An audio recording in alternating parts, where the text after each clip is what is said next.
Duşun ahırına hormatly prezidentimiz hemde Amerikanyň Birleşik Ştatlarynyň prezidenti Donald Trump Türkmen Amerikan hyzmatdaşlygyny ähli ýetasy ugurlar boýunça mundan meýlekde giňeltmäge we çuňlaşdyrmaga taýýardyklaryny beýan etdiler.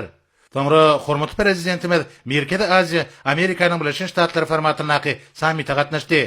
Prezident Donald Trump sammitde gatnaşyklary mübareklep, çakyryk kabul edip Amerikanyň Birleşik Ştatlaryna gelenlikler üçin hoşallygyny beýan etdi. Hemde bugünkü ýokary derejedäki duşuň alty taraplaryň hyzmatdaşlygy hil taýdan täze dereje çykarjakdygyna inan bildirdi. Sonra sammitde gatnaşyklara söz berildi.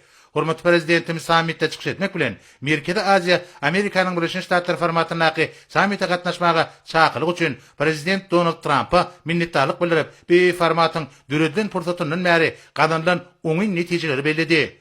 Döwlet başlarymyz ýurdumyzyň howpsuzlyk, ykdysadyýet, energetika we daşky şowýaly möhüm strategik ugurlarda hyzmatdaşlyk giňeltmäge çarşýanyny belläp, şu sammitiň netijeleriniň Merkezi Aziýa bilen Amerikanyň Birleşik Ştatlarynyň arasynda köp taraply hyzmatdaşlygy mundan meýlekde giňeltmäge ýardam berjekdigine inan bildirdi. Hemde prezident Donald Trump'a mehirli kabul edeni üçin minnetdarlyk bildirdi.